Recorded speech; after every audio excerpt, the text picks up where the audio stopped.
इसी प्रकार अन्य प्रसंगों को श्रवण करने के लिए महाराज श्री के एकमात्र अधिकृत ऑफिशियल यूट्यूब चैनल को सब्सक्राइब करके बेल आइकन को अवश्य दबा दें।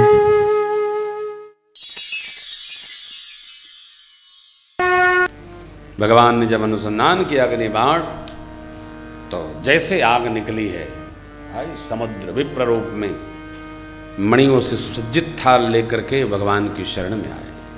विप्र रूप आयव तज माना। नीति कहा गरुण जी से काकभूषण जी ने, काट ही पे कदरी फरई तोट जतन हो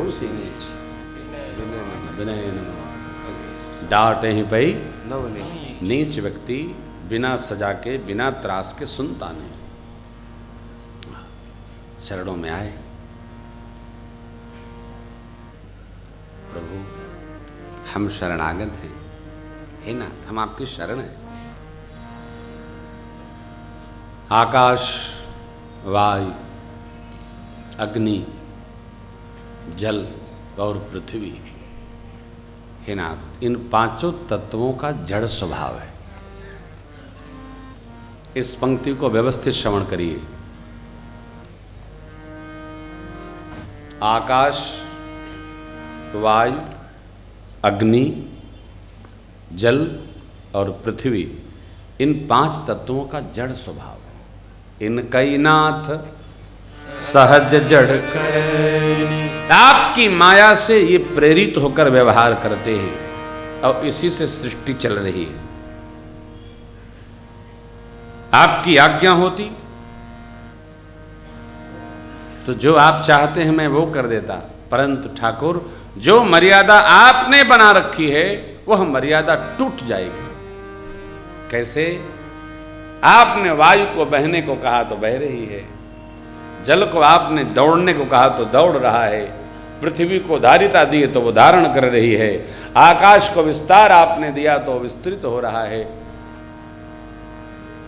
सारी सृष्टि अग्नि को दाहकता दी तो वो दाह कर रही है। तब प्रेरित माया उपजाए। आपके माया के द्वारा ही ये सबको प्रेरित होकर के गति करना पड़ रहा है। आप चाहें मैं सुख जाऊंगा, लेकिन आपकी कीर्ति समाप्त हो जाएगी ठाकुर। प्रभु आज्ञा अपेल श्रुति गाई। आपकी आज्ञा वेद में बखानी गई है, जो जिसको आज्ञा है उसी प्रकार व्यवहार हो रहा है। आपने उत्तम व्यवहार करके हमको शिक्षण दिया। प्रभु भल कीन मोहि सिख दीन, आपने हमको शिक्षण दिया। लेकिन हे ठाकुर ये पंक्ति बड़ी विवादित है। ढोल गमार शूद्र पशुना सकल ताड़ना के अधिकारी। ये उदाहरण है पांच तत्वों के। गगन समीर अनल जल धरनी, ढोल गंवार शूद्र पशु नारी, पांच तत्व हैं और ये पांच सामग्री है। कह रहे हैं समुद्र जी कि ये पांचों तत्वों का स्वभाव इन पांच वस्तुओं जैसा होता है। तो जैसा व्यवहार इन पांच वस्तुओं के साथ किया जाता है उसी प्रकार ठाकुर पांच तत्वों के साथ व्यवहार करना पड़ेगा ना, तभी तो व्यवहार सिद्ध होगा। अब देखिए, डोल गंवार शूद्र पशु नारी, इसमें गगन समीर अनल जल, पशु कहाँ है? जल। पशु जैसे बांध के रखा जाता है उसी प्रकार ठाकुर जल को भी बांध के पार जाना होता है। हम यदि आपको आज मार्ग दे दें, कल रावण आएगा उसको भी देना पड़ेगा। वो तो पापी है, जाने क्या व्यवहार करे। पांचों लिखिएगा, पांचों का स्वभाव सराहिएगा, अर्थ निकल के बाहर आ जाएगा। जल धरनी, धरनी माने पृथ्वी का नारी, स्त्री के साथ जैसे धैर्य का व्यवहार करना, क्योंकि वो साक्षात धरती कहा गया, क्षमा कहा गया स्त्री को। स्त्री के साथ कोई ऐसा दुर्व्यवहार न हो कि उसका धैर्य छूट जाए, घबरा जाए और ऐसा कुछ कर बैठे कि पता चला पूरा परिवार जन्मभूमि दर्शन कर रहा है कृष्ण भगवान की, है ना। धैर्य की, स्त्री के धैर्य की परीक्षा नहीं। जो व्यवहार स्त्री के साथ करना चाहिए वही व्यवहार धरती के साथ करना चाहिए। धरती का हम शोषण न करें, दोहन करें। कुछ दिन पूर्व आपने देखा होगा गुजरात में कच्छ भुज, पूरा का पूरा भुज रसातल चला गया। क्यों चला गया? नीचे इतनी बिल्डिंगें बन गई कि नीचे धरती झूल गई, खाली हो गया। पानी भी बाथरूम में उतना ही प्रयोग करिए जितना आवश्यक है। पता चला कि बाथरूम में घुस गए, बल्टी के बल्टी, तो पानी का नीचे स्रोत उतना नहीं है। ये समुद्र भगवान ऊपर दिख रहे हैं, समुद्र का जल नीचे नहीं जाता है। जो 7 स्तर हैं धरती के, उसके नीचे जो जल है, आपने सुना होगा मध्य प्रदेश में 5 लीटर पानी में पूरा घर भर जीरा रहता है। पानी का अभाव है नीचे। बिजली, पानी, हवा, सबका बड़ा उचित उपयोग करना चाहिए। किसी की निंदा नहीं, न ढोलक की, न गंवार की, न सेवक की, न नारी की, कोई निंदा नहीं। गोस्वामी जी को भगवान की कथा लिखने से फुर्सत नहीं तो किसी की निंदा क्यों लिख देंगे बेचारे, हैं? अन्यथा अर्थ नहीं करना चाहिए, सहज अर्थ। भगवान ने कहा ये कैसे सेना पार उतरे, इसका उपाय कहिए।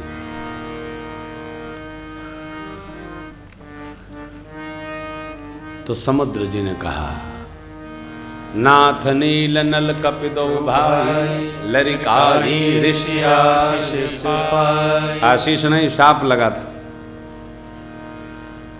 शाप भी भगवान की सेवा में यदि जीव लग जाए तो आशीर्वाद बन जाता है।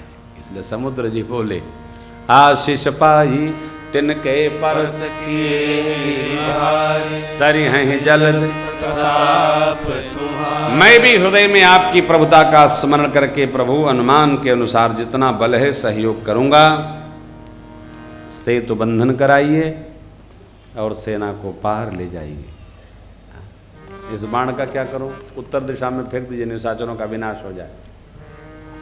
और अब समुद्र जी की वाणी का दर्शन करिए। रामेश्वरम जाके, रामेश्वरम से लेकर के और पिछले छोर तक समुद्र शांत है।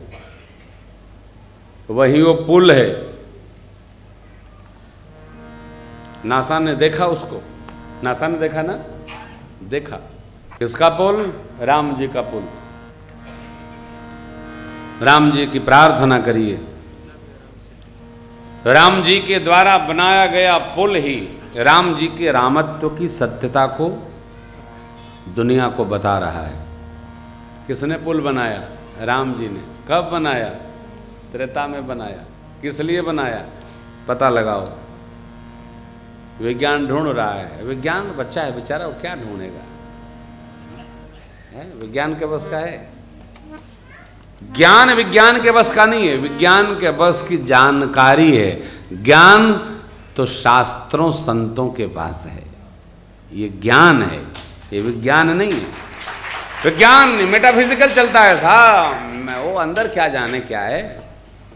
विज्ञान इतना जानता है कि आदमी को जिंदा रखने के लिए ऑक्सीजन चाहिए, लेकिन वो क्या सामग्री है जो निकल जाती है तो ऑक्सीजन भी लगा रहता है, आदमी मर जाता है।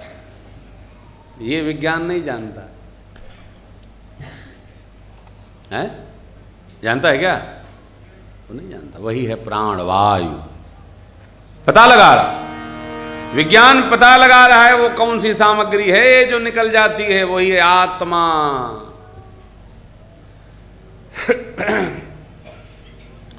आत्मा का विज्ञान हमारे ऋषि मंडल के पास है, संतों के पास है, विज्ञ पुरुषों के पास है। विज्ञान संसार के व्यवहार पर काम कर सकता है, मेटाफिजिकल भौतिक जगत पर काम कर सकता है, आंतस्तिक जगत पर, आध्यात्मिक बेस पर विज्ञान का कोई पद नहीं है।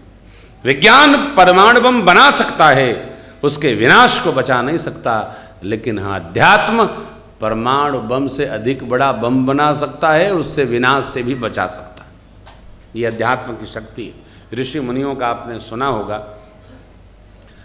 ब्रह्मास्त्र साध दिया अश्वत्थामा ने, और अर्जुन सामने खड़े, भगवान श्री कृष्ण बोले अश्वत्थामा से इसको रोको रोको। बोला मेरे गुरु जी ने इसको चलाने का ढंग तो बताया, रोकने का नहीं बताया। गुरु कौन थे? उनके बाप द्रोणाचार्य। द्रोणाचार्य जी ऐसे गुरु थे कि अपने शिष्य अर्जुन के शिष्यत्व को बरकरार रखने के लिए, क्यों, कृष्ण नारायण हैं, वो नर हैं, अपने बेटे को भी शिक्षा नहीं दिए। ब्रह्मास्त्र चला तो सकता है, शांत नहीं कर सकता। अर्जुन ने ही ब्रह्मास्त्र शांत किया। फिर भी तो यह अध्यात्म है, अध्यात्म की अधिक चर्चा हो जाएगी तो खतरा है। मानने नहीं, संसार के लोग हैं। तो खैर समुद्र जी ने कहा और कह करके चले मेरे बाबा। निज भवन कौन सिंधु श्री रघुपति कहमत पायऊ, यह चरित कलिमल हर जथामति दास तुलसी गायऊ। सुख भवन संशय समन दवन विषाद रघुपति गुण गना। तज सकल आस भरोस गावहीं, सुनहि संतत सठ मना। सुनहि संतत सठ मना, सुनहि संतत सठ मना। सकल सुमंगलदायक रघुनायक गुण गान। सादर सुनहित तरहि भव सिंधु सुंदर कांड के उपसंहार में गोस्वामी जी लिखते हैं कि जो सादर सुनेगा और बिना यान के भवसागर को तर जाएगा, यानी भगवान की कथा सुनी जाए। आगे के कांड का नाम है लंका कांड। श्रीमद् वाल्मीकि रामायण में गुरुदेव जी की प्रति में युद्ध कांड कहा है। लंका के नाम से क्यों कांड लिखना, नाम सुनते ही आदमी घबरा जाता है। युद्ध कांड सभी रामायणों में युद्ध कांड ही कहा है। काल का वर्णन है। समुद्र जी की वाणी सुनकर सचिवों को बुलाकर भगवान ने कहा, जैसा समुद्र जी ने कहा वैसा व्यवहार करिए। सेतु बंधा। प्रभु ने कहा, मैं अपने ईश्वर शिव जी की यहाँ स्थापना करूँगा।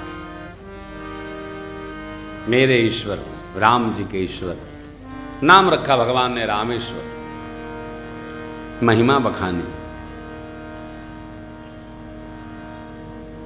एक बार भाव श्रद्धा से बोलिए रामेश्वर भगवान की जय। भगवान ने विधिवत उनकी प्राण प्रतिष्ठा की और कहा, जो दर्शन करेगा उसको ये लाभ होगा, जो गंगाजल चढ़ाएगा वो ये लाभ प्राप्त करेगा। महिमा बखानी। सेना यहाँ से चलकर उस पार पहुँची। सुवैल पर्वत पर भगवान उतरे। आगे की कथा प्रसंग में चंद्रमा के दर्शन का पावन प्रसंग है। अंगद जी शांति दूत बन के लंका भेजे गए। रावण माना नहीं। बहुत लंबी वार्ता है अंगद रावण संवाद। माना नहीं रावण, मानने वो तो लक्ष्य तय कर चुका है, हमको क्या करना है। अंगद जी आए, रामदल की 4 टुकड़ी बनाई गई और लंका के चारों द्वारों पर धावा बोल दिया।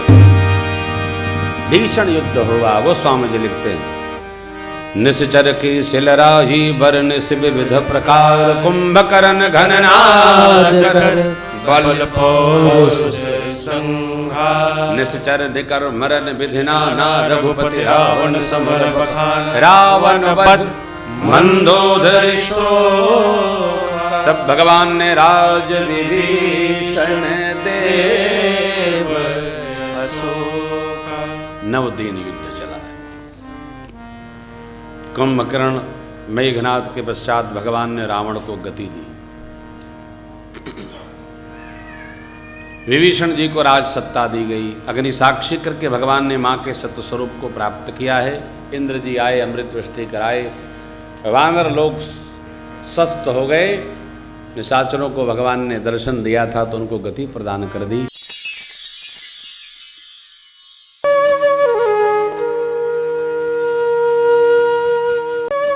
इसी प्रकार अन्य प्रसंगों को श्रवण करने के लिए महाराज श्री के एकमात्र अधिकृत ऑफिशियल यूट्यूब चैनल को सब्सक्राइब करके बेल आइकन को अवश्य दबा दें।